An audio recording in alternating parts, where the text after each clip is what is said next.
Okay. Hey everybody, Sandra Dee, founder of Charismatic Cowgirl, and I am here with a very cool guest today. This is Tony Giordano. Let me tell you a little bit about Tony, and we are going to, you can see he's really super serious. We're gonna we're gonna have some fun today. Only a couple minutes with Tony, but we're gonna be talking about identity, which is our topic for the month, but particularly your online identity. So, as he says in his book, The Social Agent 2.0 Update. Great book. Get it? I'll tell you how to get it at the end of our little conversation here. But already a bestseller. Congratulations, Tony.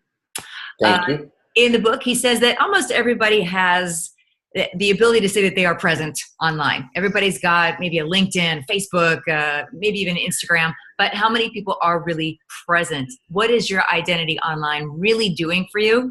And where might you be making some really big mistakes? So Tony, thanks for joining us. Now you have this gorgeous new website now called The Opulent Agency, right? Yes. Oh my gosh, it's absolutely gorgeous. But you guys, he's also, you may know his face because he was on Bravo TV's $1 Million Listing several times in HGTV.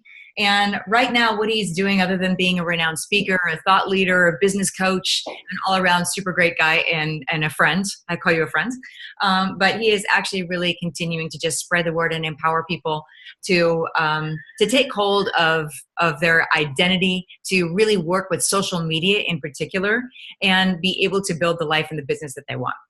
Is that about right? Yep. Awesome. So, all right. Thanks, everybody. Have a good day. and we're done. Well, for those of you that were following us a little bit earlier today, we tried to do this through an app on Facebook called Be Live, and that fell apart. So, hey, first lesson is when you have the integrity of being online, trying to do live, something goes wrong, at least make sure that we show up somehow and deliver what we've been talking to people about for the whole week, Very right? true. All right. So, Tony, give us some insight as to how you ended up in the position that you are as a thought leader in this field and such a successful real estate agent, which is actually how you started. Thank you very much. It happened by accident, and what happened, and just let me know if you need me to repeat myself because of Wi-Fi or anything, but the 99% of business people and sales people. So it doesn't matter if you're a real estate agent. It doesn't matter if you own a small business. It doesn't matter if you own your own private practice dentistry. You're an insurance agent. You sell medical supplies. Anybody who relies on building their business by going out and telling more people about it, everything that I write about pertains to those people. Does it pertain to a police officer or a firefighter or a doctor at an ER? No, they're not relying on having to go and build their business. Their business comes to them. Right. But anybody who is a small business who has to go out there and do it themselves, you have to have an identity online. The problem with it is most people are learning social media and what social media is by techies, by people who have never built a brand. And they don't know the language of sales. They don't build relationships, and you're going to learn how to build your online identity from them. So that's when I realized, when I was going to these classes as a real estate agent, learning how to do social media, 90% of what it was teaching us was how to do it, like how to click and build and launch and embed codes and set up settings. But then after it was built, well, what do I say now? Right. And a techie has nothing to tell you at that point. They're techies. Yeah. And that's when I realized the human side, the second side of social media that people never think about, which is just where humans are today. So first you have to learn how to do it like you have to learn how to drive a car. You can't go and meet people unless you know how to drive a car, or you can't go door knocking unless you get dressed and go out there. So you have to learn how to do something first, and then once you're door knocking, it just becomes human, right? Once you go to a networking event because you learned how to drive your car to get to that networking event, now it's just human, meeting people. Yeah. Once you learn social media and you're inside it, now it's just humans. There is no robot, there's no technology. It's just where humans are. It's the modern day neighborhood. It's the modern day networking. It should be the easy part, right? piece of cake part, because now I said it in my first book, The Social Agent 1.0, is the same reason your friends and family love you. Hopefully they do. Is how you'll get 5,000 other people to love you. Yeah. Just being yourself. But the human side to it is you have to throw content out there that you know other people want, not what you want. And people, when they're in social media, they want their heart touched. They want to laugh. They want to see you enjoying your life. They want to get to know you. But driving business down their throat every single day, like, look at me, look at me, look at me. Did I forget to tell you I'm an insurance agent? Hey, don't forget, I'm a realtor. Hey, don't forget, I own a small business. Come by and use me. Don't use that other guy. It's never going to work. So my whole thing is everybody is online. Everybody is present online, but very few have online presence, which is relevance, an audience that grows in size every single day. And you give that audience value by the content being human and social. Imagine social. Yeah. And that's how it happened to me, like by accident, as I just realized there's got to be a different side to this. The tech side, you need to learn the tech side, but then once you know it, it's just human beings. And that's where people are today. And that's another thing. People haven't changed.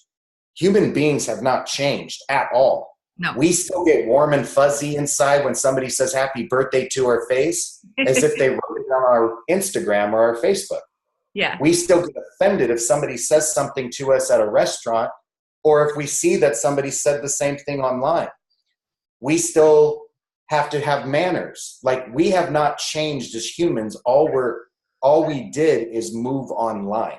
Yeah. And once you understand that, and you know how to go in and build relationships with people, everything just domino effects, and your business will grow exponentially because you now have a much larger audience of people and relationships that you would not have if it wasn't for social media. Now, part of the speaking of building communities and building relationships, what are some of the key points, or maybe some of the mistakes that people make? And I know there was one when I last saw you speak. It was for some luxury real estate agents here in Texas. And they were trying to attract high-end clientele, obviously, because that's who they need in their business. But one of the things that you said to them was, do not buy a website for yourself, because everybody would like to have a website. Even if you're a realtor, have a website. Maybe you were talking about this. That's a whole nother conversation and interview. Right. But have a website that is just you, that is not necessarily Coldwell Banker or, your company that you're with. But to have that presence, do not limit yourself to say best real estate agent Malibu or best real estate agent Austin. And can you tell us why? Because you could do the same thing with any label, really, and kind of limit yourself. Tell us why that would be a mistake. I guess it's a long question and an even longer answer. Sorry about that. No, the way that I think that what you're asking versus I think how other people ask is, if I, like in an advertisement, like in a newspaper or a magazine, back in the day when I used to do a lot of print advertising, like 15 years ago, 10 years ago. And there was always that number one realtor, and they had all the awards, like 2001, 2002, 2003. And it's like the choice awards in that county or something like that. Right. I used to put similar looking icons, similar looking like plaques that said 2001, 2002, 2003, 2004, 2005. That meant nothing. These plaques they weren't based on any company or organization. And inside it said number one realtor, so says my mom. So says my mom. So says my mom. So says my mom. And the reason I did that is just to remind people, like, nobody cares. Like nobody cares. And everybody says they're the best. Everybody says I'm number one.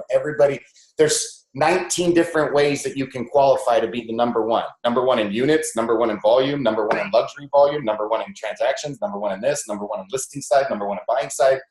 So it's more of an in your face, like, stop it. You're just being silly. Like, there's just no reason to do that. People want to know you. You have to connect with people, and that's the key. And so that's where passion comes into play, and sharing your passion and sharing that you think more about other people than yourself.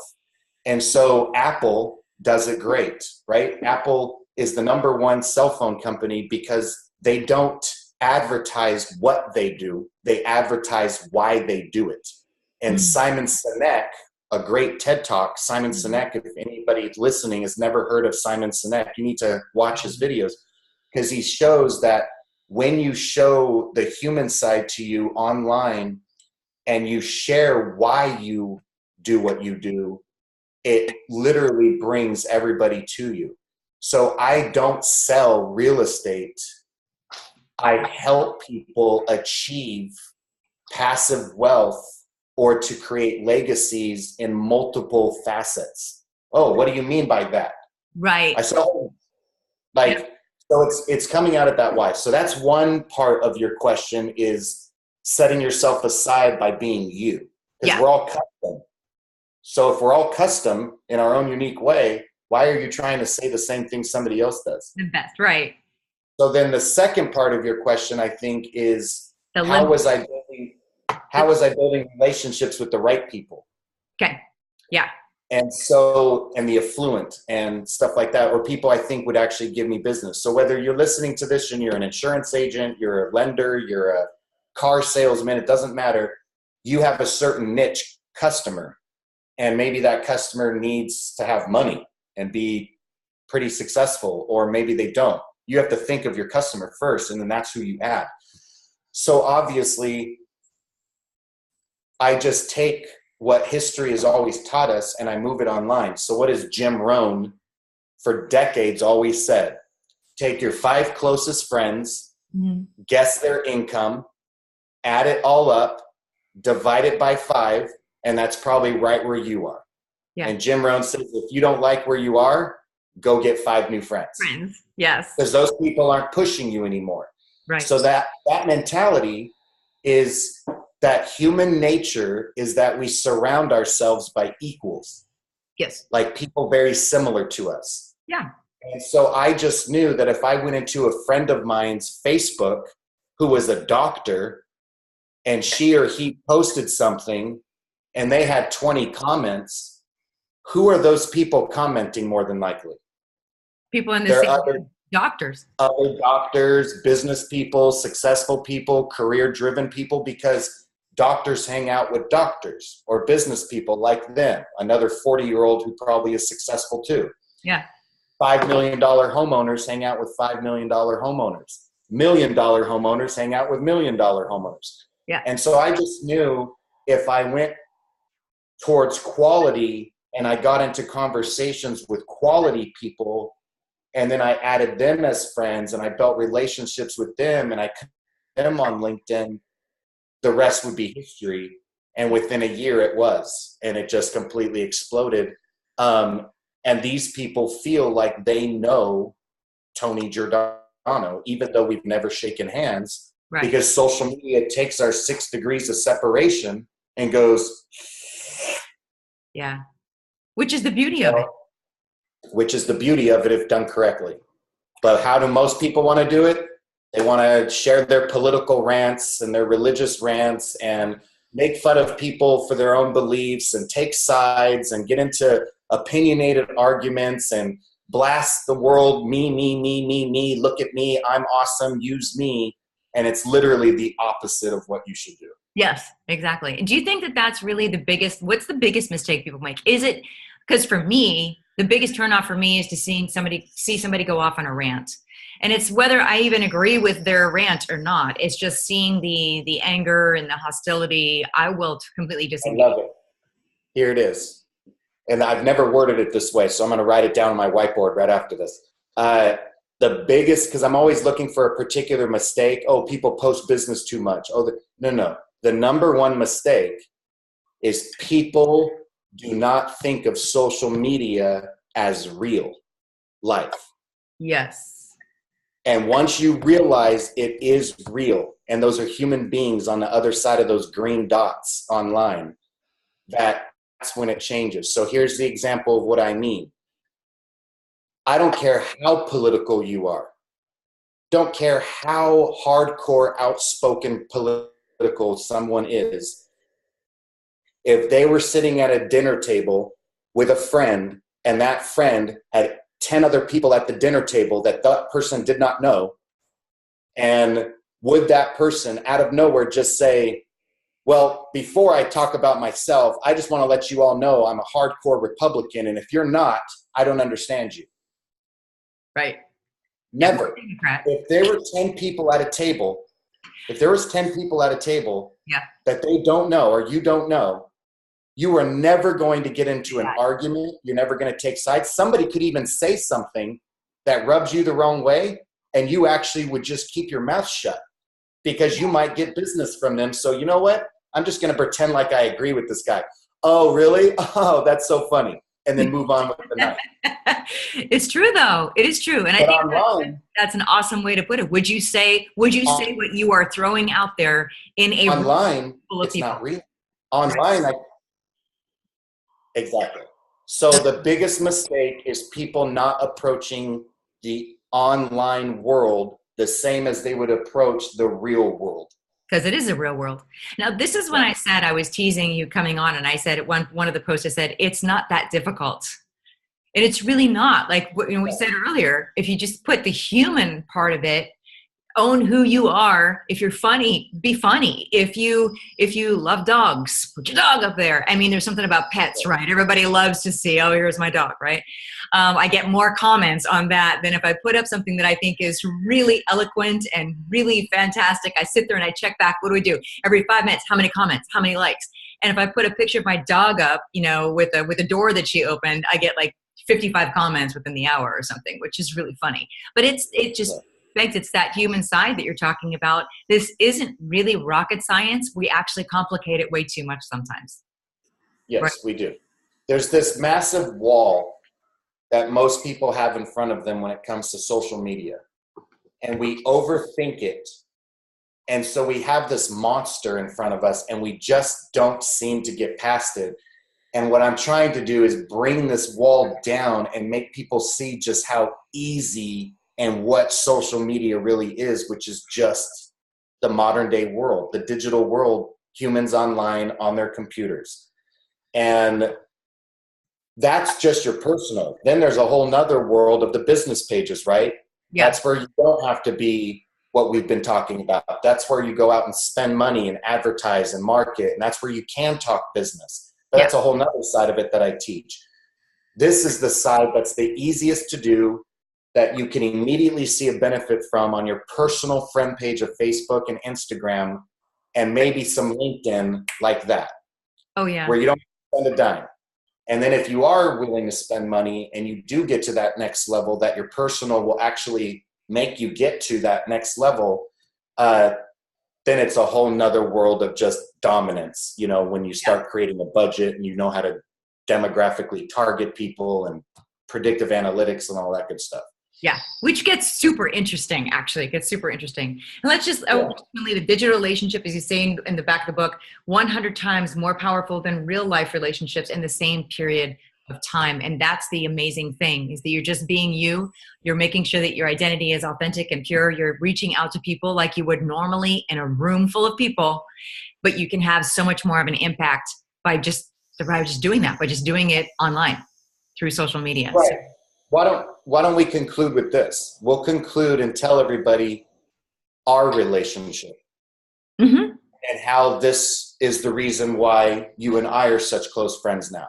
Yeah. Same exact thing. You heard me speak at a small little event. You agreed with what I was saying about video marketing. You were like, wow, I really like this guy. He's just like me. He thinks like me. Now, after I got off stage, and you and I met, that was it. We met, and now we go our separate ways.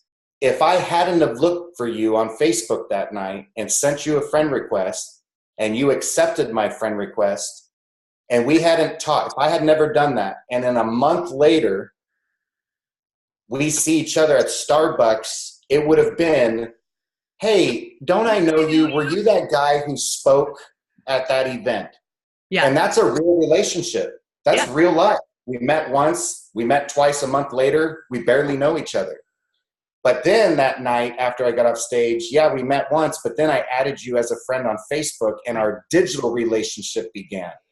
And then a month later, when we saw each other, it wasn't just, hey, aren't you that guy? It was, hey, how have you been? Oh my God, you just got back from vacation. I loved your photos.